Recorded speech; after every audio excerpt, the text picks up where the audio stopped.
برحمتك يا أرحم الراحمين. صلى الله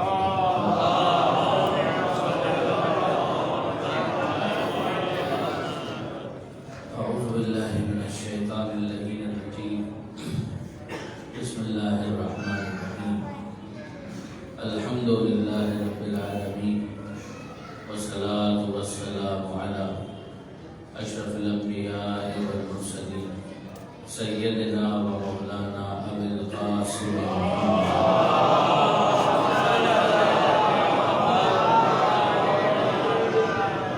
وأهل بيته الطيبين الطاهرين المعصومين المظلومين المنتجبين المنتخبين الميامين، لا سيما الإمام المنتظر والحجة السامع الذين أذهب الله عنهم الرجس وطهرهم تطهيرا.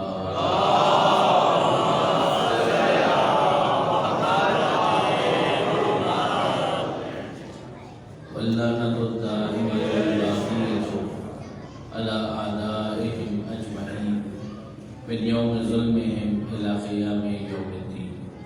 اللهم إنا نرغب إليك في دولة كريمة تعز بها الإسلام وأهله وتذل بها النفاق وأهله، وتجعلنا فيها من الدعاة إلى طاعتك والقادة إلى سبيلك، وترزقنا بها كرامة الدنيا والآخرة.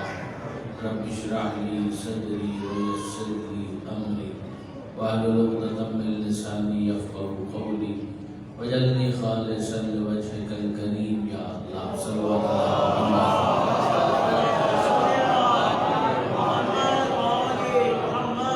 أما بعد، فقد قال الله سبحانه وتعالى في القرآن الحكيم. بسم الله الرحمن الرحيم. لقد آتينا داود وسليمان علما. صلوات على محمد.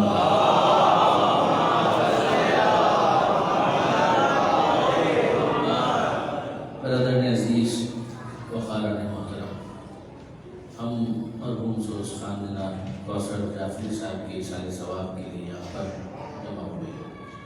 دعا ہے پروردگار عالم کی بارگاہ میں ان کے درجات کو بلند فرمائے. جو نیکیاں انہوں نے کی، جو سروش خانی انہوں نے کی، اس کا انہیں بہترین اجر و ثواب عطا فرمائے. اور اگر کچھ کوتاہیاں ہو گئی ہوں تو ان سے درگزر فرمائے، اور ان کے پسماندگان ورثاء ہم سب کو صبر جمیل عطا فرمائے، اور ان کے لیے نیک کام کرتے رہنے کی توفیق عطا فرمائے. اور سفر آخرت ہم سب کو درپیش دعا کرنی چاہیے کہ مالک ہم سب کے لیے سفر آخرت کو آسان فرمائے، اور جتنی زندگی باقی ہے اس باقی ماندہ زندگی میں اس سفر آخرت کے لیے زیادہ سفر فراہم کرنے کی ہمیں توفیق عطا فرمائے. درود بھیجیے گا محمد.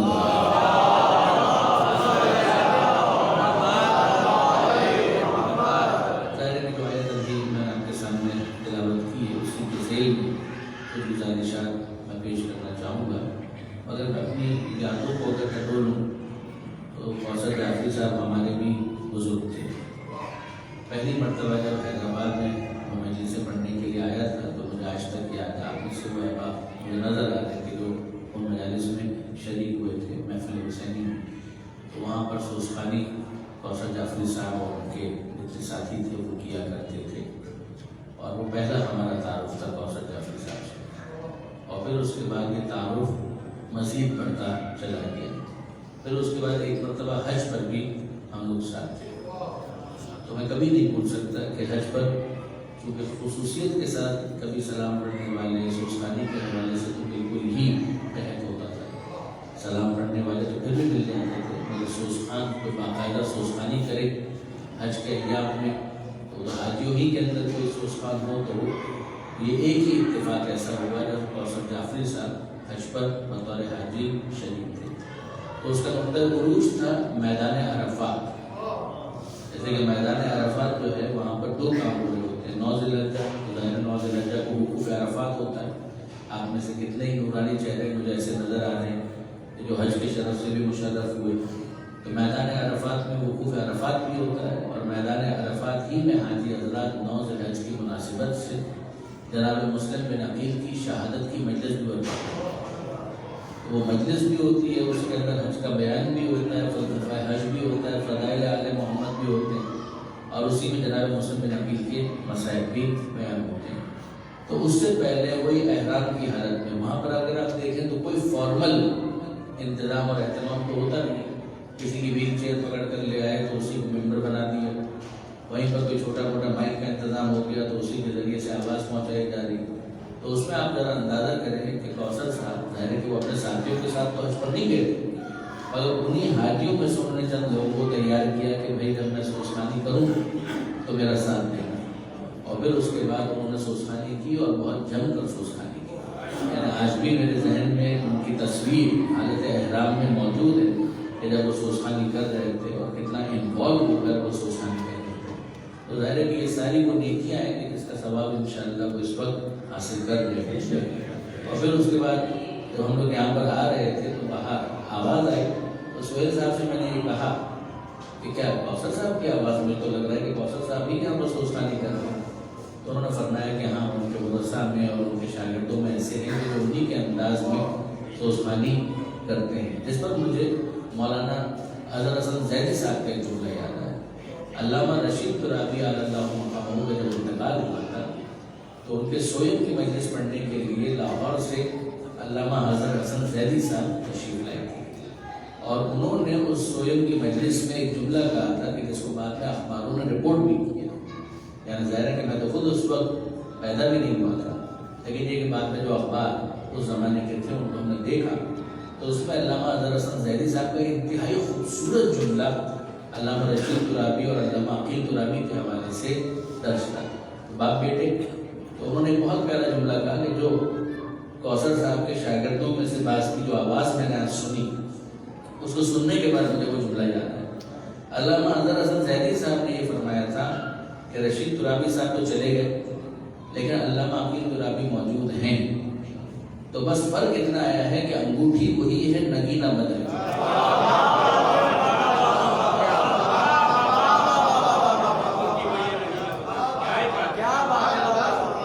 انگوٹھی وہی ہے، بس نگینہ بدل گیا.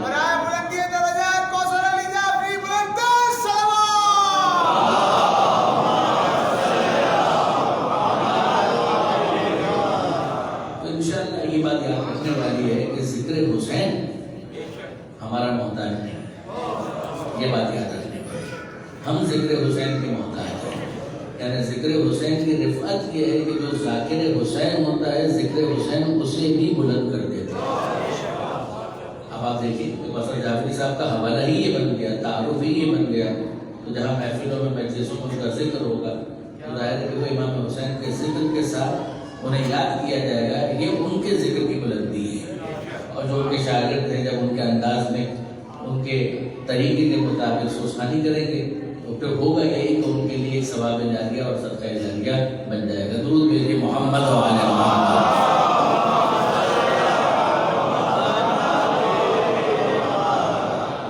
اب آئیے اس آیت کی طرف کہ جسے سرنامہ کلام میں تلاوت کرنے کا شرف حاصل کیا گیا.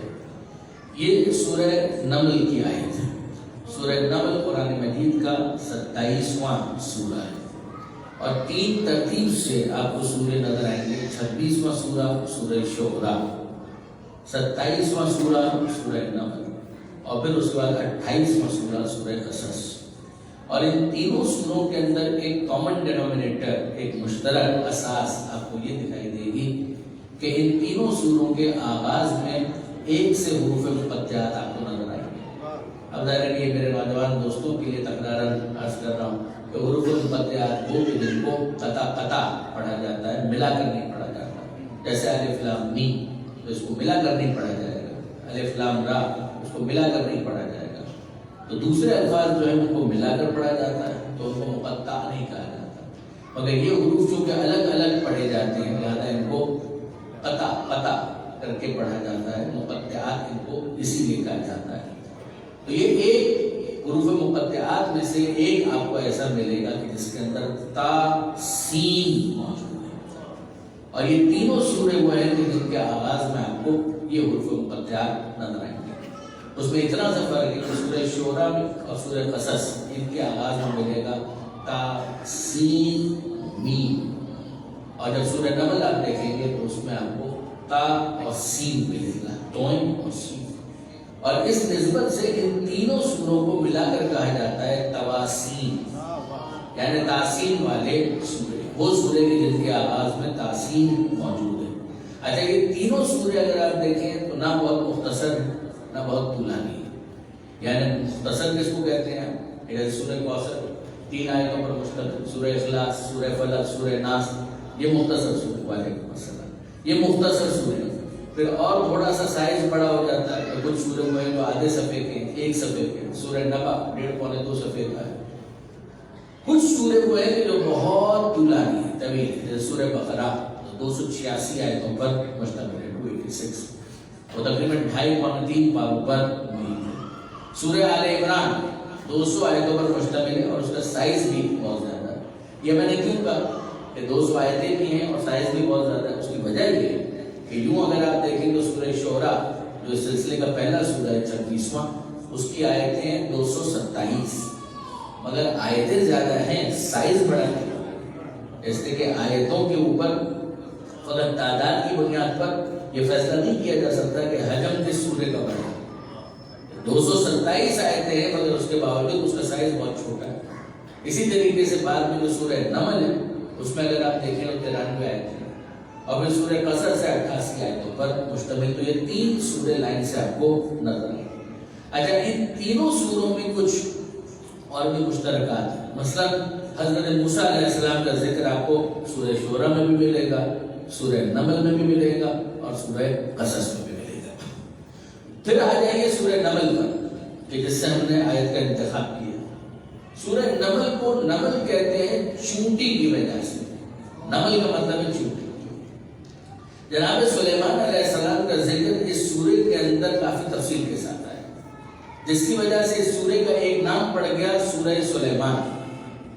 سلیمان علیہ السلام نے جو چونٹیوں کے ساتھ مکالمہ اور جو ان کی گفتگو سنی تھی وہ چونکہ اس سورے کے اندر موجود ہے، لہذا اس سورے کا نام پڑا سورہ نمل.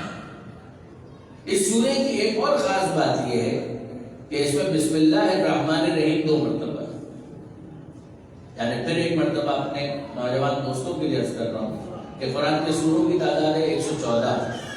ہر سورے کے آغاز میں بسم اللہ الرحمن الرحیم موجود ہے with one exception، صرف ایک استثناء ہے، اور وہ ہے سورہ براءت، نواں سورہ قرآن مجید کا سورہ براءت. اس کو سورہ توبہ بھی کہتے ہیں، لیکن زیادہ جو ریلیونٹ نام ہے وہ ہے سورہ براءت. اور براءت کا مطلب ہے تبرئے والا سورہ. میں اپنی طرف سے نہیں کہہ رہا، آپ اٹھا کر دیکھیں براءت اور تبرہ ان کا روٹ ورڈ ایک ہی، فرق نہیں ہے. جیسے آپ کے رحمان رحیم دونوں کا روٹ ورڈ ایک ہے، رحمت رحمہ، را ہا اور میم. اسی طریقے سے جب براءت آپ کہیں گے تبرہ کہیں گے تو روٹ تو ایک ہی، بنیاد تو ایک ہی. پھر اس کے بعد پروردگار عالم نے لفظ تبرہ خود قرآن مجید کے اندر استعمال بھی کیا ہے. یعنی میں خاص اس لیے یہ گزارش کر رہا ہوں کہ ہمارے نوجوان دوست بھی سمجھیں اور دیگر مکاتب فکر کے افراد بھی اس بات کو سمجھیں کہ بعض الفاظ وہ ہیں کہ جن کو خود قرآن نے استعمال کیا ہے. تو جو لفظ قرآن نے استعمال کیا ہے اس کے استعمال پر دوسروں کو کبھی بھی تکلف کا مظاہرہ نہیں کرنا چاہیے، بلکہ آپ کو قرآن مجید کے اندر اس طرح کے الفاظ بھی مل جائیں گے کہ میدان قیامت میں کچھ افراد پشیمان ہوں گے اور یہ کہیں گے کہ کاش ہم نے ان سے دنیا میں تبرہ کر لیا ہوتا تو آج ہماری یہ حالت نہ ہوتی.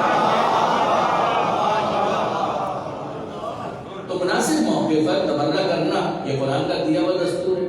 مناسب موقع پر لعنت بھیجنا یہ بھی قرآن کا دیا ہوا دستور ہے. ورنہ تو مباہلے کے میدان میں آل محمد کیا کرنے جا رہے تھے؟ ثم نبتہل فنجعل لعنت اللہ علی الکاذبین. یہ تو وہ نجران کے نصارہ تھے جو سمجھدار تھے کہ دستبردار ہو گئے اور لعنت سے بچ گئے.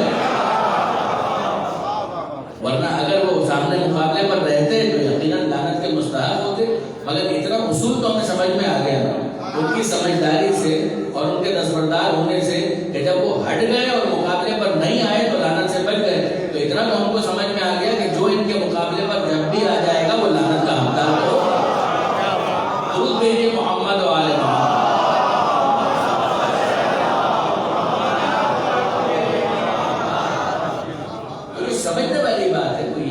قرآن مجید نے مناسب انداز سے تبرک کو بھی سمجھایا ہے، سکھایا ہے، مناسب انداز سے لعنت کو بھی سکھایا ہے، سمجھایا ہے، پر تہذیبی نہیں سکھائی، گالی دینا نہیں سکھایا۔ قرآن مجید یہ نہیں کہتا کہ گالا گلوچ شروع کر دو، یہ نہیں کرو، دوسروں کو ہرٹ مت کرو، لیکن یہ کہ جو مناسب موقع ہو اس مناسب موقع پر مناسب انداز سے اس بات کا اظہار کہ بھائی ان کو ہم دوست رکھتے ہیں اور ان کو ہم ناپسند کرتے ہیں، تو یہ ہم کو قرآن نے بھی دیا ہے۔ درود بھیجیے محمد و آل محمد۔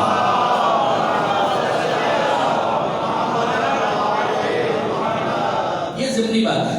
تو میں سے کر رہا تھا 114 سورے ہیں اور ان 114 سوروں کے آغاز میں بسم اللہ الرحمن الرحیم موجود ہے۔ ایک ایکسیپشن، ایک استثناء کہ سورہ براءت، سورہ توبہ، اس کے آغاز میں آپ کو بسم اللہ نظر نہیں آئے گا۔ اس کی وجہ بھی یہی بتائیں گی کہ چونکہ براءت کا اعلان ہے، بیزاری کا اعلان ہے، تبرے کا اعلان ہے، تو سازگار نہیں ہے، قرآن کی فصاحت کے مطابق نہیں ہے کہ اس موقع پر بسم اللہ کو رکھا گیا، لہذا بسم اللہ الرحمن الرحیم کو وہاں سے ہٹا دیا گیا۔ لیکن اب تعداد رہ جاتی ہے 113، تو پروردگار عالم نے سوروں کی تعداد کے مطابق بسم اللہ کے عدد کو رکھنے کے لیے گویا سورہ نمل میں بسم اللہ الرحمن الرحیم کو تکرار کر دیا۔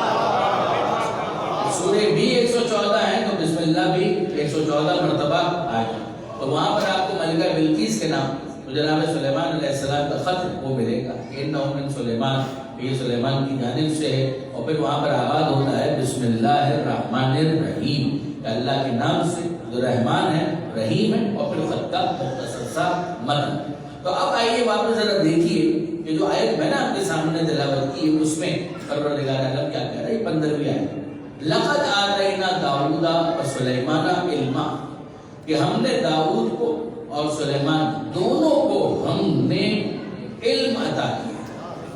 یہ پروردگار عالم اعلان کر رہا ہے کہ ہم نے دیا داؤد کو بھی اور سلیمان کو بھی، دونوں کو، باپ اور بیٹے ہیں، اور دونوں کو ہم نے علم عطا کیا۔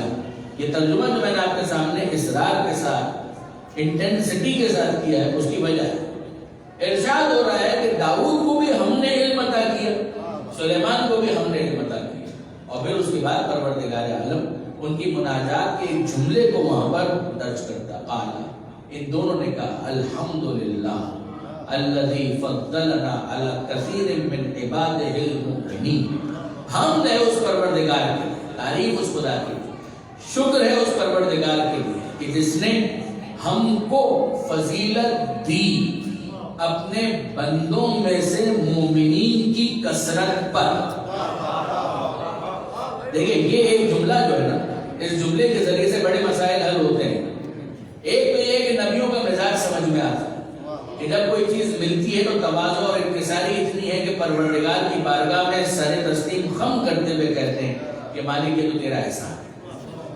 ہم نے اس پروردگار کے لیے، کوئی تکبر آپ کو نظر آ رہا، کوئی غرور آپ کو نظر آ رہا، نہیں، خطر نہیں، الحمدللہ ہم نے اس پروردگار کے لیے کہ جس نے ہم دونوں کو عبادت بندگان میں سے، مومنین میں سے ایک کثیر تعداد وہ ہے کہ جن کے اوپر فضیلت عطا کی۔ تو ایک بات تو ہمیں یہ سمجھ میں آ گئی کہ جو نعمت ملی ہے اس پر خدا کا شکر ادا کیا۔ دوسری بات یہ سمجھ میں آ گئی کہ جب فضیلت ملی ہے تو اس فضیلت کا اظہار پروردگار کو ناپسندیدہ نہیں۔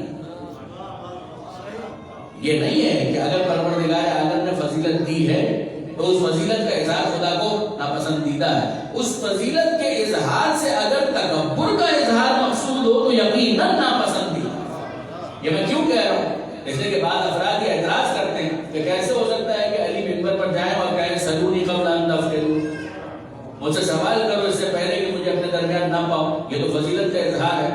کوئی اللہ کا بندہ اس طرح سے کرتا ہے کہ اپنی فضیلت کا اظہار اپنی زبان سے کرے؟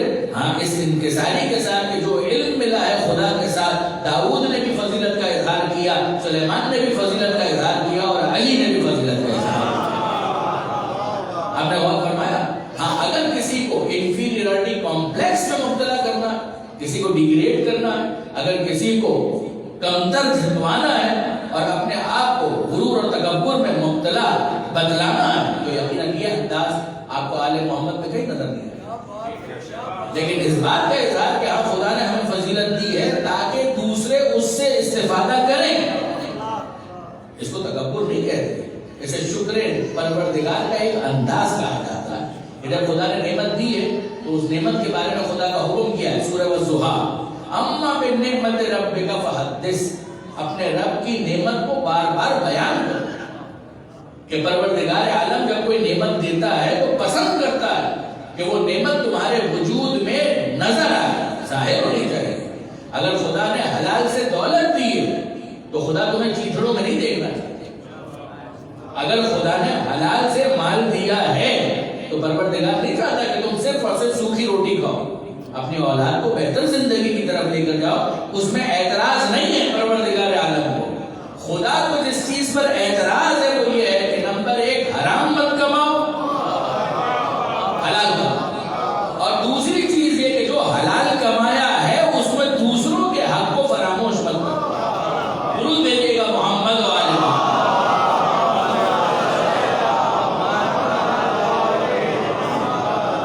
تو میں آپ یہ کر رہا تھا کہ آپ ذرا غور فرمائیے کہ ایک مسئلہ تو یہ ہو گیا کہ جو نبی ہے، جو خدا کا نمائندہ ہے، اسے جب نعمت ملے گی تو وہ اپنے پروردگار کی بارگاہ میں تواضع انکساری کا مظاہرہ کرے۔ نمبر 2، اظہار فضیلت قرآن کی نظر میں ممنوع نہیں ہے مناسب موقع پر، مناسب انداز سے۔ اب اس کے بعد ذرا دیکھیے کہ جناب داؤد اور جناب سلیمان جب اپنی فضیلت کا ذکر کرتے ہیں تو کمپیر کس سے کرتے ہیں؟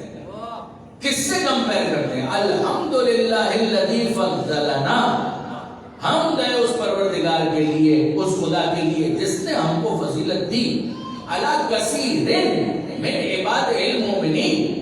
داؤد اور سلیمان کسی اور سے تقابل نہیں کر رہے، وہ کہہ رہے ہیں کہ اے پروردگار تو نے اپنے بندوں میں سے مومنین میں سے کثرت پر ہم کو فضیلت عطا کی۔ یعنی داؤد اور سلیمان کی نظر میں جو مومن نہیں ہے وہ تو اس قابل بھی نہیں ہے کہ اس سے تقابل کیا جائے۔ اور فرمایا آپ نے تو وہ تو اس قابل میں نہیں ہے، جب وہ دولت ایمان ہی سے محروم ہو گیا وہ تو کسی صف میں نہیں ہے۔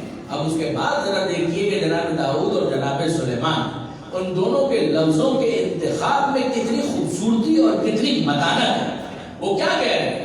وہ یہ کہہ رہے ہیں کہ اے پروردگار تو نے فضیلت دی سب پر، اپنے بندوں میں سے فضیلت دی، بندوں میں سے جو مومن ہیں ان پر فضیلت دی، مگر سب پر نہیں۔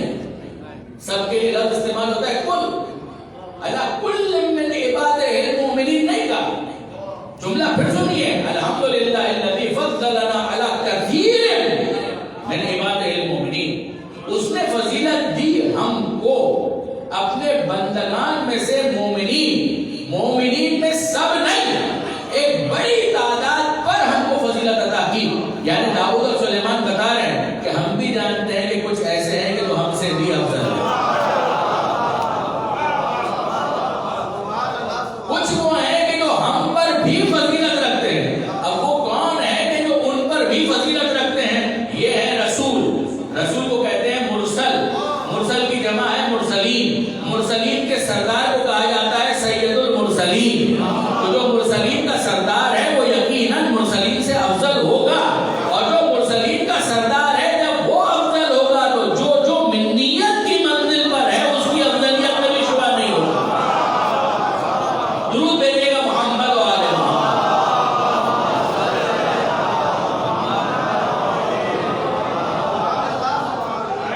یعنی اس کو آپ میری لفاظی مت سمجھیے گا، منی کا مطلب یہ ہے جو مجھ سے ہے۔ جب پیغمبر کہہ رہے ہیں حسین منی، جب پیغمبر کہہ رہے ہیں حسن منی، جب پیغمبر کہہ رہے ہیں علی منی، اور جب پیغمبر کہہ رہے ہیں فاطمہ بضعۃ منی، یہ میرا ٹکڑا ہے۔ تو جس کا وہ ٹکڑا ہے وہ کیا ہے؟ اگر وہ افضل ہے تو ٹکڑا بھی افضل ہوگا۔ درود بھیجیے محمد و آل محمد۔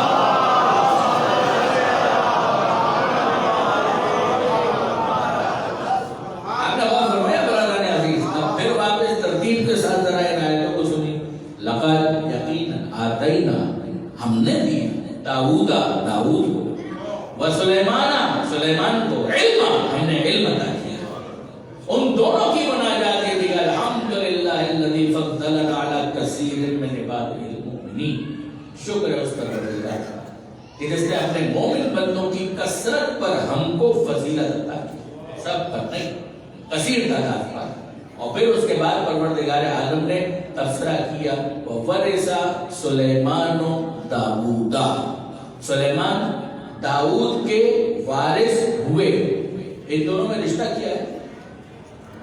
یہ جو خدا کہہ رہا ہے وَوَرِثَ سُلَيْمَانُ دَاوُودَ، سلیمان داؤد کے وارث ہوئے، تو داؤد اور سلیمان کے درمیان رشتہ کیا ہے؟ داؤد باپ ہے، سلیمان بیٹے ہیں، اور یہ دونوں ایک دوسرے کے وارث ہوئے. جی ہاں، سلیمان بیٹے ہیں تو وارث تو ہوں گے. داؤد باپ ہیں تو باپ کے انتقال پر بیٹا ان کا وارث تو ہوگا. اس میں پریشانی کی کیا بات ہے؟ تب پریشانی کے ہمیں تو کوئی بات نہیں، مگر کہیں پر تو یہ پریشانی آنی چاہیے. ایک طرف آپ کے سامنے قرآن کی آیت ہے کہ قرآن کہہ رہا ہے کہ وَرِثَ سُلَيْمَانُ دَاوُودَ.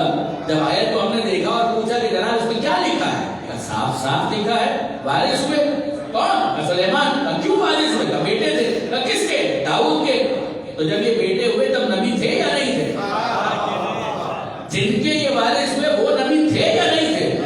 جی ہاں، یہ بھی نبی تھے، وہ بھی نبی تھے. مگر اس میں مسئلہ کیا ہے؟ کہ ہمیں کوئی مسئلہ نہیں ہے، مگر ان کو بہت بڑا مسئلہ ہونا چاہیے جنہوں نے میراث فاطمہ کو غصب کر لیا.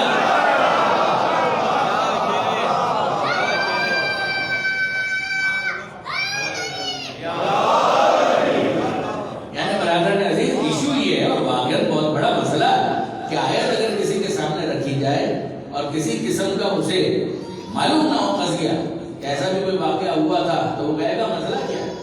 لیکن جب یہ پتہ چلے کہ نہیں ایسا ایک واقعہ ہو چکا ہے، اب آپ تعبیر دیکھیے، پھر اس کے بعد آپ ٹوئسٹنگ دیکھیے، پھر اس کے بعد آپ دیکھیے کہ لفظوں سے کس طرح سے کھیلا جاتا ہے. مسئلہ یہ ہے برادران عزیز، یہ وہ آیت ہے جو بڑی فیصلہ کن آیت ہے، بڑی ڈیسائسو آیت ہے، بڑی اہم آیت ہے، سگنیفیکنٹ آیت ہے، ریلیونٹ آیت ہے. اور معیار ایک ہے ہمارے پاس، اور وہ کیا ہے کہ اگر کوئی مذمومہ حدیث قرآن سے ٹکرا جائے تو پھر اس کو دیوار پر مار دیا جائے. یاد رکھیے گا. یعنی کیا کہہ کر؟ یہ کہہ کر کہ ہاں حدیث تو ہے مگر ہم قبول نہیں کرتے، جواب جی نہیں. اصول یہ ہے کہ قرآن سے ٹکرا جائے تو یہ کہا جائے گا یہ حدیث ہی نہیں ہے. اس لیے کہ پیغمبر اکرم کبھی قرآن کے خلاف کوئی بات کر ہی نہیں سکتے. یہ پیغمبر کی شان کے خلاف. یعنی میں یہ بات کر رہا ہوں، یہ وہ بات ہے جو خود خاتون جنت حضرت بی بی فاطمہ زہرا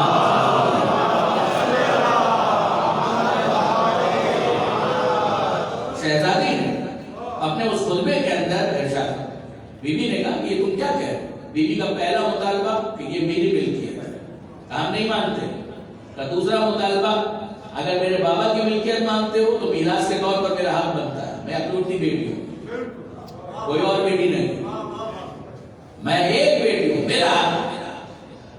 پیغمبر اکرم نے یہ کہا، ہم نے اپنے کانوں سے سنا کہ نہ ہم معاشر الانبیاء لا نرث ولا نورث ما ترکنا ہو صدقہ، کہ ہم گروہ انبیاء نہ ہمارا کوئی وارث ہوتا ہے نہ ہم کسی کے وارث بنتے ہیں. ما ترکنا ہو صدقہ، جو ہم چھوڑ گئے وہ صدقہ ہے. کمال ہو گیا، واقعی کمال. یعنی جناب خاتون جنت نے اس کے جواب میں جو خطبے میں آیتیں کوٹ کی ہیں ان میں ایک آیت ہے وَوَرِثَ سُلَيْمَانُ دَاوُودَ. تمہارا کیا خیال ہے کہ میرے بابا قرآن کے خلاف کوئی بات کرے؟ تم نے تو افتراء کرتے ہوئے یہ بھی نہیں سوچا کہ سارے نبیوں کی بات کر ڈالی. یہ قرآن کہہ رہا ہے سلیمان کے بارے میں، داؤد کے بارے میں کہ سلیمان داؤد کے وارث ہوئے. تو جب قرآن یہ کہہ رہا ہے تو تم کیسے کہہ سکتے ہو کہ گروہ انبیاء میں کوئی وارث نہیں ہوتا؟ اب ان کو کچھ سمجھ میں نہیں آیا، خاموش ہو گئے. وہ اسپیچ لیس، ان کو کوئی جواب سمجھ میں نہیں آیا، وہ خاموش ہو گئے، انہوں نے کچھ نہیں کہا. اس کے بعد جناب سیدہ نے جو کچھ کہا ہے اس کا خلاصہ یہ ہے، ذرا سنیے گا، اور واقعا بہت زبردست تبصرہ ہے. اور وہ یہ کہ بیوی جو فرماتی ہے اس کا خلاصہ یہ ہے کہ عجیب بات ہے کہ اگر بابا کو کہنا ہوتا تو تم کو کیوں کہتے؟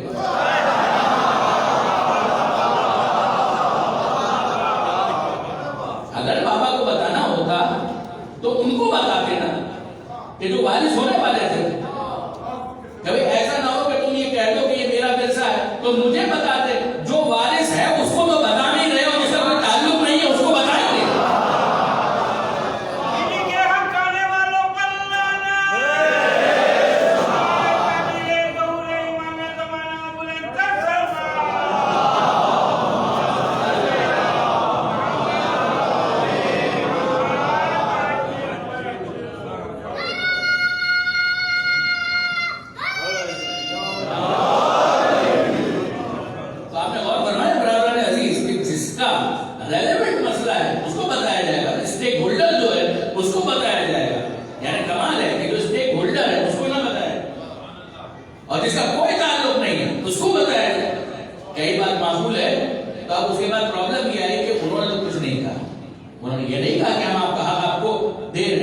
مگر اس آبجیکشن کا کوئی جواب انہوں نے نہیں دیا، ان کو سمجھ میں نہیں آیا۔ لیکن اب اس کے بعد پرابلم کہاں پر آئی یہ ذرا سنیے کہ بعد میں سال آگے بڑھے، زمانہ آگے بڑھا، تو پھر اس کے بعد مفسرین نے قلم اٹھایا، تفسیر لکھنا شروع کی، اور جب تفسیر لکھنا شروع کی تو وہ اس آیت پر پہنچے۔ جب اس آیت پر پہنچے تو پھر پریشان ہوئے کہ اب کریں کیا اور لکھیں کیا؟ کہ قرآن تو لکھ رہا ہے وارث سلیمان و داؤد کا، کہ سلیمان داؤد کے وارث ہوئے۔ اگر یہ لکھ دیں کہ سلیمان داؤد کے وارث ہوئے تو ان کا کیس کمزور ہو جاتا ہے، تو اب کیا کریں؟ کچھ تو ٹویسٹنگ کرنی ہے، دو میں سے ایک آپشن ہے، یا ان کو غلط کہیں یا قرآن کی تفسیر میں کوئی تبدیلی کریں۔ قرآن کو تو نہیں بدل سکتے مگر تفسیر کے اندر کچھ نہ کچھ تو ایڈیشن کرنا ہے۔ تو انہوں نے کہا کہ جناب عالی بات اتنی سی ہے کہ یہ آیت جو کہہ رہی ہے کہ وَوَرِثَ سُلَيْمَانُ دَاوُدَ، کہ سلیمان داؤد کے وارث ہوئے، یہ بالکل صحیح بات ہے۔ سلیمان داؤد کے علم کے وارث ہوئے۔ سادگی پہ کون نہ مر جائے خدا۔ وَوَرِثَ سُلَيْمَانُ دَاوُدَ، سلیمان داؤد کے وارث ہوئے۔ یہاں پر وراثت علم کی وراثت ہے۔ تو پہلا تو بڑا ایک منطقی سوال ہے کہ حضرت آپ کو کیسے پتا چلا؟ قرآن تو نہیں بتا رہا، آپ کو کیسے پتا چلا کہ یہاں پر علم مراد؟ انہوں نے کہا کہ نہیں، آپ کو دیکھیے ابتدا میں علم ہی کا تو تذکرہ ہے، خدا کیا کہہ رہا ہے کہ ہم نے علم عطا کیا، تو وہ علم داؤد کے ذریعے سے سلیمان تک منتقل ہوا تو میراث ہو گئی۔ تو ہم نے کہا آیت واپس پڑھیے، آیت واپس پڑھیے۔ پہلی بات تو یہ سمجھ لیجیے کہ جو جواب آپ دے رہے ہیں ان کو بھی نہیں سوچا۔ جن کے سامنے جناب سیدہ نے آیت پڑھی تھی، تو اگر واقعی یہ جواب ہوتا جو آج آپ دے رہے ہیں تو ان کو دینا چاہیے تھا، انہوں نے تو کچھ نہیں کہا۔ تو یہ مدعی سست گواہ چست کیوں ہے؟ دوسری بات یہ ہے کہ یہاں پر علم مراد نہیں ہو سکتا، اس کی وجہ کیا ہے؟ ذرا دیکھیے، آیت کہہ رہی ہے وَوَرِثَ سُلَيْمَانُ دَاوُدَ، سلیمان داؤد کے وارث ہوئے علی الاطلاق، ایبسولوٹلی ورثہ سلیمان داؤد، سلیمان داؤد کے وارث ہوئے، یہی ہے نا۔ اب اس کے بعد ذرا پیچھے آیت کو دیکھیے، وہاں پر کیا لکھا ہوا ہے؟ میراث وہ ہوتی ہے کہ جو ایک کے ذریعے دوسرے تک پہنچے۔ بیٹا جب باپ کا وارث ہوتا ہے تو باپ کا مال تھا وہ بیٹے تک باپ کے ذریعے سے پہنچا، ایسا ہی ہے نا۔ جب آپ کہتے ہیں کہ جناب یہ استاد اور شاگرد، تو شاگرد استاد کا وارث ہے، کیا مطلب؟ فن استاد کا تھا، استاد کے ذریعے سے شاگرد تک پہنچا۔ تو میراث میں کیا ہوتا ہے؟ وہ میراث ہو جو مال کی یا علم کی، اگر وہ میراث کے طور پر پہنچ رہی ہے تو اس کا نتیجہ یہ ہونا چاہیے کہ ایک ہو کہ جس کے ذریعے سے دوسرے تک پہنچے۔ اب آیت میں پڑھیے، لَقَدْ آتَيْنَا دَاوُودَ وَسُلَيْمَانَ عِلْمًا، پروردگار یہ نہیں کہہ رہا کہ علم تو ہم نے داؤد کو دیا اور داؤد کے ذریعے سلیمان تک پہنچا۔ خدا کہہ رہا ہے جس طرح سے داؤد کو ہم نے علم عطا کیا اسی طرح ہم نے سلیمان کو علم عطا کیا۔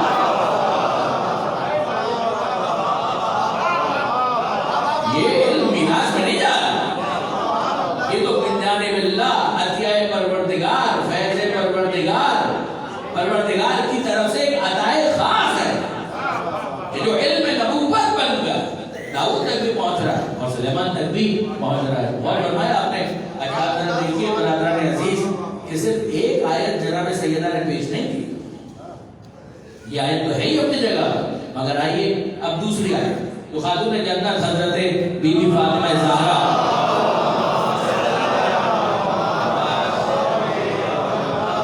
شہزادی نے پیش کی ہے، وہ جناب مریم سے متعلق، جناب زکریا سے، جناب یحییٰ سے۔ دیکھیے قرآن مجید کے اندر ویسے تو کئی مقامات ہیں مگر دو مقامات ایسے ہیں کہ جہاں پر جناب مریم کا ذکر کچھ تفصیل کے ساتھ آیا، سورہ آل عمران 3 سورہ اور سورہ مریم 19واں سورہ، ٹھیک ہے جی۔ سورہ آل عمران 3 سورہ، وہ آل عمران کہلاتا ہی اس وجہ سے کہ اس میں آل عمران کا ذکر موجود ہے، اس میں جناب زکریا کا ذکر بھی آئے گا، جناب مریم کا ذکر بھی آئے گا، جناب یحییٰ کا ذکر بھی آئے گا۔ اور سورہ مریم اگر آپ دیکھیں تو آغاز ہی میں کاف ہا یا عین صاد ذکر رحمت ربک عبدہ زکریا، یہ ذکر ہے تمہارے رب کی رحمت خاص کا جو مبذول ہوئی ان کے بندے زکریا کی جانب. ذکر و رحمت ربک کا، تیرے رب کی رحمت کا ذکر ہے جو زکریا پر. اور پھر اس کے بعد دونوں مقامات سے آپ آیتوں کو دیکھیں تو آپ کو ملے گا زکریا علیہ السلام بوڑھے ہو چکے ہیں، ضعیف ہو چکے ہیں، بیوی باندھ ہے، اولاد کا ظاہری طور پر کوئی امکان موجود نہیں. مریم جناب زکریا کے تحت کفالت ہے، وہ ان کے کفیل ہیں، لوک آفٹر کرتے ہیں، گارجین، ان کی سرپرستی کرتے ہیں، ان کی خبرگیری کرتے ہیں. جناب مریم وہ بیوی ہے کہ جن کو بیت المقدس کی خدمت کے لیے خاص کرتی ہے، وہ محراب میں عبادت کرتی ہیں، بیت المقدس کے معاملات کو دیکھتی ہیں. اور اب آپ دونوں جگہ سے آیت پڑھ رہا ہوں، پروردگار عالم نے بیان کیا کہ زکریا جناب مریم کے کفیل ہیں. کلما دخل علیہا زکریا المحراب وجد عندہا رزقا، جب کبھی زکریا داخل ہوتے محراب میں مریم کے پاس، وجد عندہا رزقا، تو ان کے پاس رزق دیکھتے ہیں، میوے دیکھتے ہیں، پھل دیکھتے ہیں.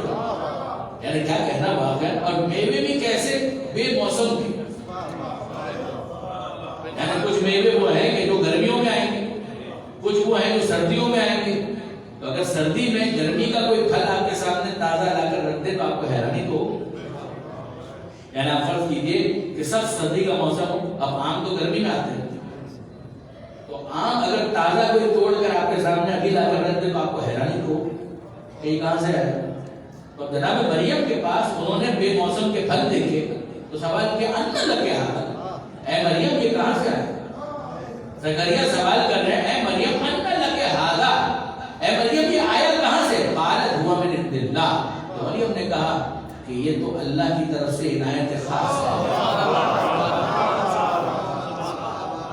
یہ کوئی بندہ دے کر نہیں کیا، یہ کوئی انسان دے کر نہیں کیا، یہ تو خدا کی طرف سے خوان نعمت ہے جو نازل ہوا ہے. پروردگار عالم نے اپنے پاس سے رزق عطا کیا ہے. ان اللہ یرزق من یشاء بغیر حساب، اور خدا جس کو چاہتا ہے بغیر حساب روزی عطا کرتا ہے. اب برادران عزیز واقعاً ایک مسئلہ تو اور بھی حل ہو گیا کہ اگر مریم کے لیے خوان نعمت نازل ہو سکتا ہے تو فخر مریم کے لیے بھی جنت کا دسترخوان نازل ہو سکتا ہے. اس میں کوئی حیرت کی بات. جو بعض واقعات کے اندر ہمیں ملتا ہے کہ آسمان سے جنت کا دسترخوان آل محمد کے لیے نازل ہوا، تو اس میں حیرانی کی کیا بات ہے. اللہ نے کیا ہے اے مریم کہاں سے آیا. قالت هو من عند اللہ، یہ من جانب اللہ ہے. ان اللہ یرزق من یشاء بغیر حساب، اللہ جس کو چاہتا ہے رزق دیتا ہے بغیر حساب رزق عطا کرتا ہے. فرشتے بھی اس کا حساب کتاب نہیں رکھ سکتے. اور فرمایا ہنالک دعا زکریا ربہ، یہ وہ موقع تھا جب زکریا کے دل میں یہ خیال پیدا ہوا کہ وہ خدا جو بے موسم کے پھل دے سکتا ہے بڑھاپے میں اولاد کو نہیں دے سکتا.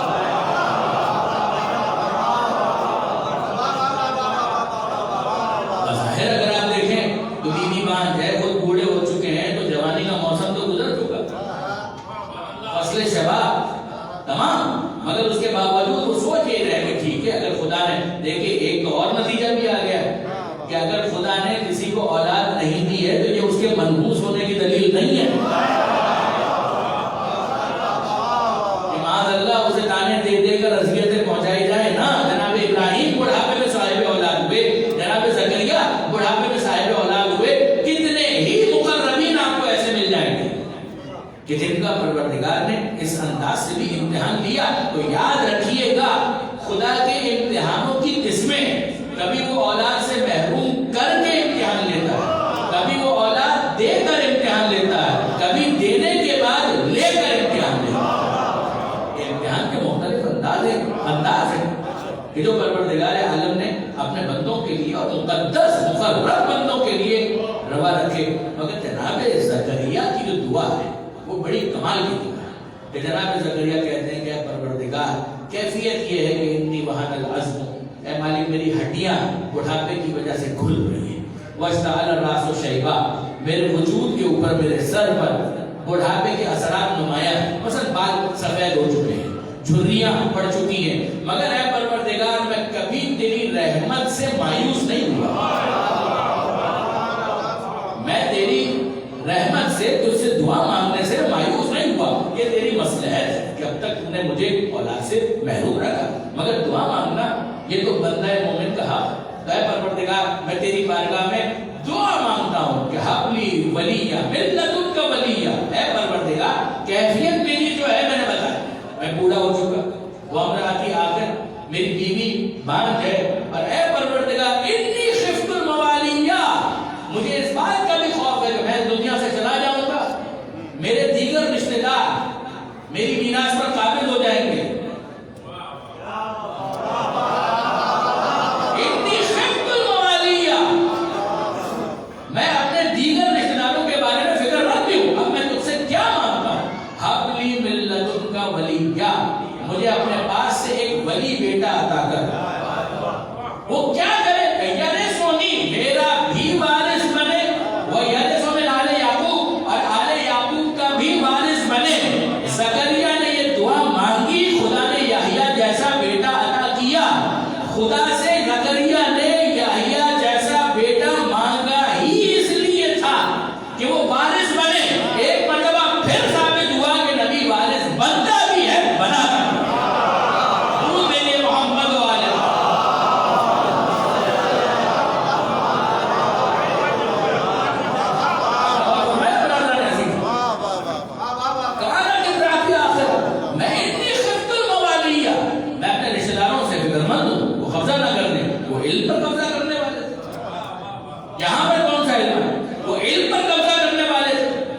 جن سے بچانے کے لیے جناب زکریا نے یہ دعا مانگی، یرثنی، میرا بھی وارث بنے اور آل یعقوب کا بھی وارث بنے، وہ ہے الذی کفر، وہ کہ جنہوں نے کفر اختیار کیا وہ مبہوت ہو کر رہے۔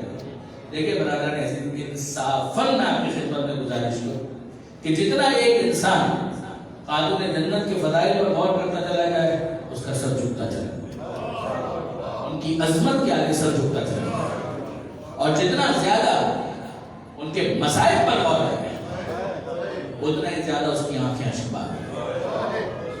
میں نے کہا وہ بی بی کہ جس کے لیے پیغمبر کہہ رہے ہیں بس تم میرا ٹکڑا ہے، میرا ٹکڑا ہے، کہاں وہ بی بی کہ جس کے استقبال کے پیغمبر اکرم اپنی مسند چھوڑ دیتے، کھڑے ہو جاتے۔ میں نے بعض علماء اہل سنت سے اس تعبیر کو سنا، شیعہ علماء بھی بیان کرتے ہیں، اگر میں سلام پیش کرتا ہوں ان علماء اہل سنت کو کہ جنہوں نے اس انداز جناب سیدہ کے فضائل کو پیش کیا، انہوں نے بڑی حسین تعبیر سجا کر اس جملے کو پیش کیا۔ انہوں نے کہا کہ جناب آپ ذرا غور کریں کہ اگر ایک بڑا کمرہ ہو اور اس کمرے کے اندر انبیاء آ جائیں اور انبیاء کے درمیان خاتم النبیین آ جائے تو کیفیت کیا؟ اور ذرا اس کو پھیلائیے، ہر نبی اپنی امت میں مرکز کی حیثیت رکھتا ہے، ذرا غور کیجیے، ہر نبی اپنی امت میں مرکز کی حیثیت رکھتا ہے، یعنی اگر امتی بیٹھے اور امتیوں کے درمیان نبی آ جائے تو کوئی امتی اپنی جگہ پر بیٹھا نہیں رہے، سب کھڑے ہو جائیں گے، کیوں؟ استقبال کے لیے، احترام کے لیے، تعظیم کے لیے۔ یہ ہے امت کے ذمے پر کہ وہ اپنے نبی کا احترام کرے، اور سارے نبی اگر ایک جگہ موجود ہوں اور ان نبیوں کے درمیان خاتم النبیین آ جائے تو کوئی نبی ایسا نہیں ہوگا کہ جو اپنی جگہ پر بیٹھا رہے، سب کے سب اپنی جگہ سے بلند ہو جائیں گے۔ آپ ذرا اندازہ کیجئے، امتوں کی مجال نہیں ہے کہ نبی کے آنے پر بیٹھے رہیں، کھڑے ہو جائیں گے، نبیوں کی مجال نہیں ہے کہ خاتم النبیین کے آنے پر بیٹھے رہیں، سب کھڑے ہو جائیں گے۔ اور پھر اس کے بعد اگر ہمیں نظر آئے کہ وہ نبی کی جس کے لیے پوری دنیا کھڑی ہو جاتی ہے وہ کسی بیوی کے لیے اپنی مسند چھوڑ دے، کوئی شک نہیں، افضل تو مصطفیٰ ہی کی ذات، اگر انہوں نے اپنے اس عمل کے ذریعے سے کچھ بتایا تو ہے یہ فاطمہ مجھے کتنی عزیز ہے۔ صحیح مسلم بھی یہ روایت ہے کہ جس کے اندر یہ جملہ لکھا ہوا ہے کہ جب کبھی بھی جناب سیدہ تشریف لاتی تو پیغمبر اکرم اپنی جگہ سے کھڑے ہو جاتے، کہاں میں نہیں، صرف کھڑے نہیں ہوتے، بڑھتے اپنی بیٹی کی جانب، آگے بڑھ کر ان کا استقبال کرتے، ان کا ہاتھ اپنے ہاتھوں میں لیتے، ان کے ہاتھوں کو بوسہ دیتے، اجلسہ، اور وہاں لا کر بٹھاتے کہ جہاں پر جناب سیدہ سے پہلے پیغمبر اکرم تشریف فرما تھے، اس مسلک اس نشست پر لا کر پیغمبر اکرم جناب سیدہ کو بٹھایا کرتے تھے۔ یہ ایک دفعہ ہوا، یہ دو دفعہ ہوا، ہر دفعہ کا طریقہ کار پیغمبر اکرم کا ایک تھا۔ آپ ذرا اندازہ کریں کہ جس کے لیے پیغمبر اکرم کھڑے ہو جاتے تھے وہ دربار میں کھڑے ہو جاتے۔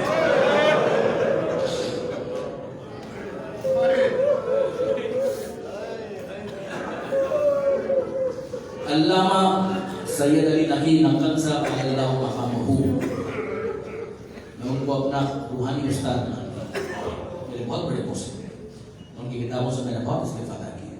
انہوں نے ایک جگہ پر یہ لکھا، انہوں نے کہا کہ یہ جو انداز پیغمبر اکرم اختیار کیا کرتے تھے جناب سیدہ کی تعظیم کے لیے، کہ یہ انداز مجھے مولا علی کے لیے بھی نظر نہیں آیا۔ میں نے نہیں دیکھا کہ پیغمبر اکرم نے یہ کیا ہو کہ علی آئے ہوں تو اپنی جگہ سے کھڑے ہو، اور پھر اس کے بعد وہ اس کی تحلیل بھی کرتے تھے۔ وہ کہتے تھے کہ پیغمبر اکرم کے بعد مولا کائنات کی امامت کا آغاز ہوگا۔ مگر فاطمہ زہرا کون ہے؟ فاطمہ زہرا کون؟ فاطمہ بس منی، میرا ٹکڑا، یہ بزرا کا جو لفظ ہے کہ یہ میرا ٹکڑا ہے، اس کا ترجمہ یہ غلط ہے، میرے جگر کا ٹکڑا ہے نا، میرا ٹکڑا ہے۔ اور مصطفیٰ کون ہے؟ قرآن سے پوچھیے، وما محمد الا رسول، محمد بس اللہ کے رسول ہے۔ جب وہ بس اللہ کے رسول ہے تو فاطمہ زہرا ان کا ٹکڑا ہے۔ کس کا ٹکڑا ہے؟ وہ رسالت کا ٹکڑا ہے۔ جب وہ رسالت کا ٹکڑا ہے، اس کا مطلب یہ ہے کہ پیغمبر اکرم جس طرح سے مردوں کے درمیان تبلیغ کے ذمہ دار ہے، اسی طریقے سے بیوی خواتین کے درمیان تبلیغ کی ذمہ دار ہے۔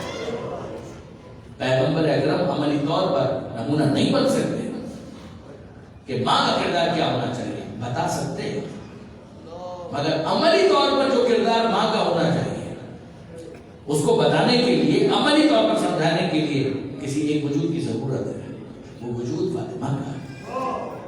زوجہ کو اپنے شوہر کے ساتھ کیسا رویہ رکھنا چاہیے، پیغمبر اکرم الفاظ کے ذریعے سمجھا سکتے ہیں، مگر عملی طور پر زوجہ کا کیا کردار ہوگا یہ بتانے کے لیے ضروری ہے کہ کوئی بذرۃ منی ہو کہ جو مجسم کر دے اس کردار کو جو زوجہ کا کردار ہوتا ہے، جو اتنا آئیڈیل ہو کہ اس کے بعد دوسروں کے لیے وہ نمونہ عمل بن سکے۔ صرف بیان کے اندر یقیناً پیغمبر اکرم بیان کریں گے، مگر عملی طور پر سیرت کو مجسم کرنے کے لیے ضرورت ہے۔ ماں کیسی ہونی چاہیے اسلام کی نظر میں، زوجہ کیسی ہونی چاہیے اسلام کی نظر میں، اور عرض کروں بیٹی کیسی ہونی چاہیے، ماں کیسی ہونی چاہیے۔ دیکھو کہ حسن اور حسین جیسے بیٹے دیے ہیں، زینب اور ام کلثوم جیسی بیٹیاں دی۔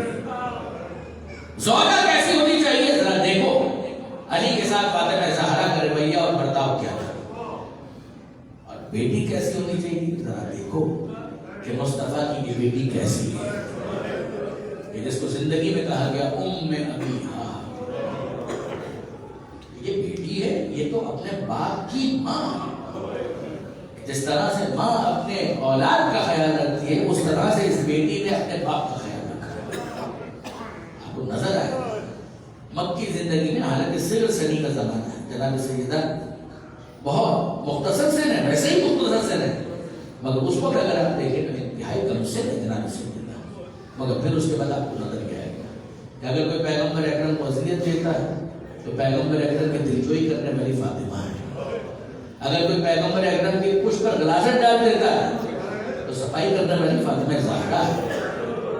فاطمہ زہرا وہ ہے کہ پیغمبر اکرم کار تبلیغ سے زحمتوں کے بعد مکے میں جب گھر پر تشریف لاتے تھے تو جناب سیدہ کو بس دیکھ لیتے تھے تو ساری زحمتیں راحت میں تبدیل ہو جاتی۔ وہ بیٹی کی جس کو دیکھ کر پیغمبر اکرم اپنی تمام زحمتوں کو فراموش کرتے ہیں، وہ ہے فاطمہ زہرا۔ بدبختی اور بدقسمتی ہے عزیز، یہ اس خدیجہ کی بیٹی ہے کہ جس نے اپنا سارا مال اسلام کی خاطر صرف کر دیا اور اس کو اس کی میراث سے محروم کر دیا کہ ایک جھوٹی حدیث بنا کر۔ نہیں برادران عزیز، انصاف کی بات یہ ہے ہم اس شکستہ پہلو کو نہیں فراموش کر سکتے. اب ایام فاطمیہ تو قریب آ گئے، ہم اس پہلو شکستہ کو فراموش نہیں کر سکتے. میں سادات سے ہمیشہ معذرت کرتا ہوں، لیکن میں کیا کروں کہ جب پڑھتے ہوئے کتابوں کو آنکھوں میں آنسو آ جاتے ہیں تو میں اندازہ کر سکتا ہوں کہ ایک سید کیا سوچتا ہوں.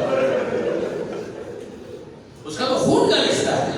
آپ انصاف سے مجھے بتائیے، میں فرض کرنے کے لیے کہتا ہوں کہ کوئی حق نہ ہوتا، نبی کی بیٹی مانگ رہی ہے، فرض کیجئے کہ کوئی حق نہ ہوتا، تو یہ کیسے عاشقان رسول تھے جو کہتے تھے کہ ان کے لیے ان کی اولاد پر جان قربان ہے، تو کیوں ان کا حق ان کو نہیں دیا؟ اگر حق نہیں تھا تو بھی کیوں نہیں دے دیا؟ عجیب ہے عزیزان، عجیب ہے کہ نبی کی بیٹی دربار میں کھڑی ہو کر یہ کہہ رہی ہے، اے لمو جان لو انی فاطمہ، میں فاطمہ ہوں، خدا کی قسم میں نے کبھی جھوٹ نہیں بولا. وہ فاطمہ زہرا کی جس کو میدان مباہلہ میں نبی کی نبوت کی گواہی کے لیے لایا گیا تھا، اس فاطمہ زہرا کی گواہی کو ٹھکرا دیا گیا، ان کی تکذیب کر دی گئی، ان کو جھوٹا کہہ دیا گیا.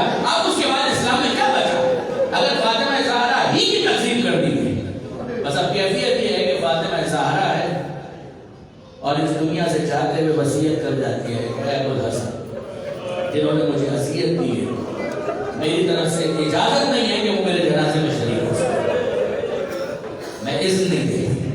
اور اب رات کی تاریکی میں جنازہ تیار کیا، اور جب جنازہ تیار ہو گیا تو ابوالحسن نے مولا کائنات نے سپرد لحد کیا. اور کیا الفاظ ہیں ابوالمومنین، نہج البلاغہ میں بھی یہ پیارا الفاظ بھی ہے تھوڑے سے کے ساتھ کہ مولا کائنات فرماتے ہیں فاطمہ زہرا کے جانے کے بعد نہ مجھے زمین اچھی لگ رہی ہے نہ مجھے آسمان اچھا لگ رہا ہے. اب میری زندگی کی باقی راتیں تڑپتے ہوئے گزریں گی. فاطمہ زہرا کی جدائی پر صبر کرنا بہت مشکل ہے. پھر اس کے بعد اللہ کے رسول کو مخاطب کر کے کہتے ہیں کہ اے اللہ کے رسول، یہ آپ کی امانت آپ کے پاس پہنچ گئی. اب یہ تو باپ اور بیٹی کا معاملہ ہے، یہ آپ کی بیٹی، یہ آپ کی امانت آپ کے پاس پہنچ گئی. فاحفظ بها السوال واستخبرها الحال. اے اللہ کے رسول، اب آپ اپنی بیٹی سے خود سوال کیجئے کہ آپ کے بعد آپ کی امت نے زہرا کے ساتھ کیا سلوک کیا، تو یہ آپ کو بتائیں گے کہ ان کے ساتھ کیا سلوک کیا. یعنی علی کیا کہنا چاہ رہے ہیں؟ علی کہنا چاہ رہے ہیں کہ اللہ کے رسول پوچھئے گا ضرور، اگر آپ نہیں پوچھیں گے تو آپ کو بھی نہیں بتائیں گے، اگر آپ نہیں پوچھیں گے تو آپ کو بھی نہیں بتائیں گے، اپنے اور خدا کے درمیان رکھیں گے. ارے اللہ کے رسول پورا تو مجھے بھی نہیں بتایا، اگر پورا بتا دیا ہوتا تو زہرا کے غسل میت کے موقع پر علی چیخ مار کر نہ روتا. اب میں آپ سے کہتا ہوں کہ ذرا نگاہ تصور سے ذرا دیکھنے کی کوشش کیجیے کہ جب علی کہہ رہے ہیں کہ اللہ کے رسول آپ اپنی بیٹی سے پوچھئے گا ضرور، تو پیغمبر اکرم نے پوچھا ہوگا اے فاطمہ، اے میری لفظ جگر، اے بزرۃ منی، اے میری لال، مجھے بتاؤ تو صحیح میرے پاس کیا گزری. تو زہرا کیا جواب دے رہی ہوگی؟ زہرا کہہ رہی ہوگی پاپا میں کیا بتاؤں، گھر بھی وہی گھر تھا، در بھی وہی در تھا، گھر بھی وہی گھر تھا، در بھی وہی در تھا، بابا وہی دروازہ تھا جہاں پر کھڑے ہو کر آپ سلام کیا کرتے. آپ کا دستور تھا کہ فجر کی نماز سے پہلے آپ کہتے تھے السلام علیکم یا اہل بیت النبوہ، پھر آپ کہتے تھے انما یرید اللہ لیذھب عنکم الرجس اہل البیت. اے بابا وہی در تھا، آپ کی آنکھیں بند ہوئی، میں تو انتظار کرتی رہ گئی کہ کوئی آئے گا تعزیت کے دو جملے بولے گا، کوئی تسلی دے گا، کوئی دلاسا دے گا، کوئی پرسا دے گا، کوئی کہے گا نبی کی بیٹی بابا کا سایہ سر سے اٹھ گیا، ہم خادم خدمت کے لیے حاضر ہیں، کوئی ہمارے لیے خدمت ہو تو فرمائیے گا. مگر بابا نہ تعزیت کرنے کے لیے کوئی آیا، نہ پرسا دینے کے لیے کوئی آیا، دھمکی دینے کے لیے آئے، آگ اور لکڑیاں لے کر آئے. یہ کہنے والے دکھائی دیے، سنائی دیے کہ ابوالحسن کو باہر نکالو ورنہ ہم اس دروازے کو آگ لگا دیں گے. ارے کسی نے کہا اس دروازے کے پیچھے فاطمہ موجود ہے، حسن اور حسین موجود ہے، تو وہ آنے والا کہتا ہے وہ اگر ہے تو ہوا کرے.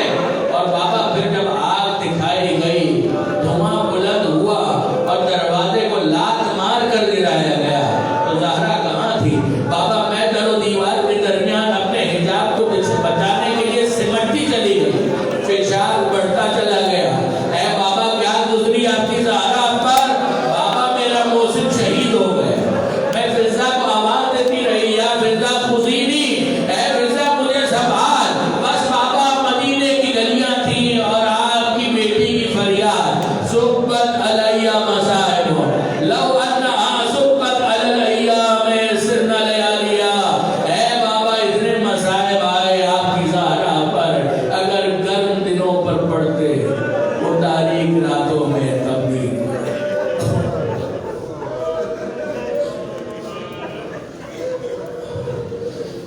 لعنة الله على القوم الظالمين وسيعلم الذين ظلموا أي منقلب ينقلبون.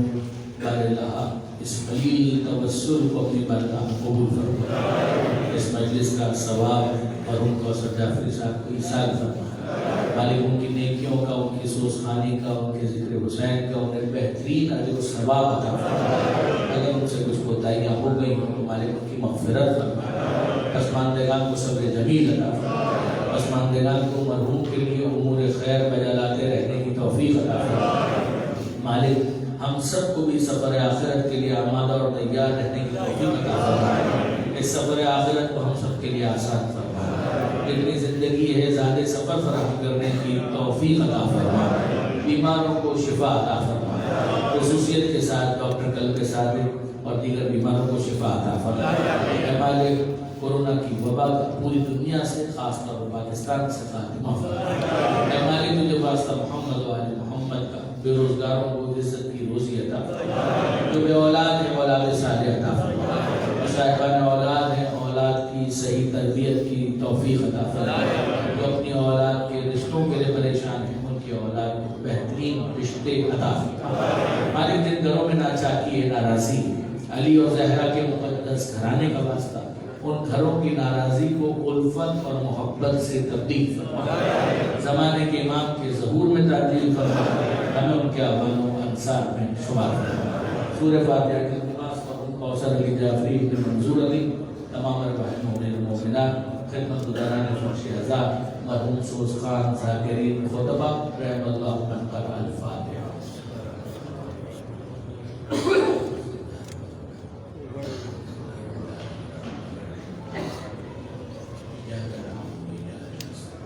اهدنا الصراط المستقيم صراط الذين أنعمت عليهم غير المغضوب عليهم ولا الضالين.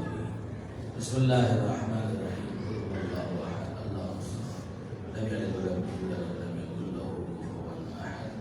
بسم الله الرحمن الرحيم. قل هو الله أحد الله الصمد لم يلد ولم يولد ولم يكن له كفوا أحد. بسم الله الرحمن الرحيم. قل هو الله أحد الله الصمد لم يلد ولم يولد ولم يكن له كفوا أحد. مغفرت سے پہلے رہی ہے کورونا کی سیکنڈ ویو ہے، اس کے حوالے سے احتیاط کرنا ہم سب کی ذمہ داری ہے.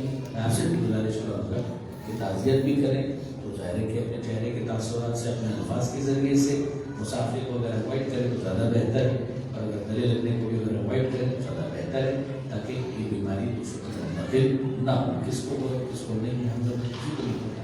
لیکن بہرحال احتیاط اچھی چیز ہے. اس وقت احتیاط کرنا ایک طرح سے عبادت گزاروں اور عزاداروں کے تحفظ کے لیے ایک مقدمہ، ایک انتظام ہے. اللہم اغفر للمؤمنین والمؤمنات والمسلمین والمسلمات الاحیاء منهم والاموات تابع بیننا وبینهم بالخیرات انک مجیب الدعوات انک علی کل شیء قدیر. ان اللہ وملائکتہ یصلون علی النبی یا ایھا الذین آمنوا صلوا علیہ وسلموا تسلیما.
ہونا مجھ کو ابھی سیراب کرو گے پیار سے اب بے چین نہ ہونا مجھ کو ابھی سیراب کرو گے مان گئے ہیں دینے کو سرور سو جا سرور پیاسے سو جا لوری سنا کر کہتی تھی مادر سو جا سرور پیاسے سو جا لوری سنا کر کہتی تھی مادر سوتے سوتے چونک پڑھا دو سوتے سوتے چونک پڑھا دو یاد میں کس کی خود کو ستایا سوتے سوتے چونک پڑھا دو یاد میں کس کی خود کو ستایا ان کو بتا دے کیوں ہے مزدر سو جا سرور پیاسے سو جا لوری سنا کر کہتی تھی مادر کس قدر دشت میں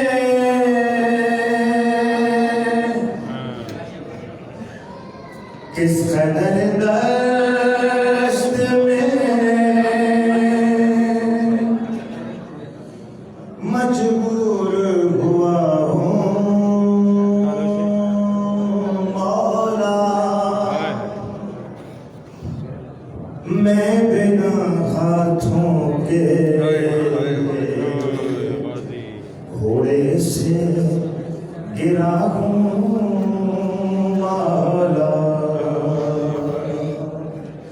کس قدر دشت میں مجبور ہوا ہوں مولا میں بنا ہاتھوں کے گھوڑے سے گرا ہوں مولا کس قدر دشت میں مجبور ہوا ہوں مولا میں بنا ہاتھوں کے گھوڑے سے گرا ہوں مولا آپ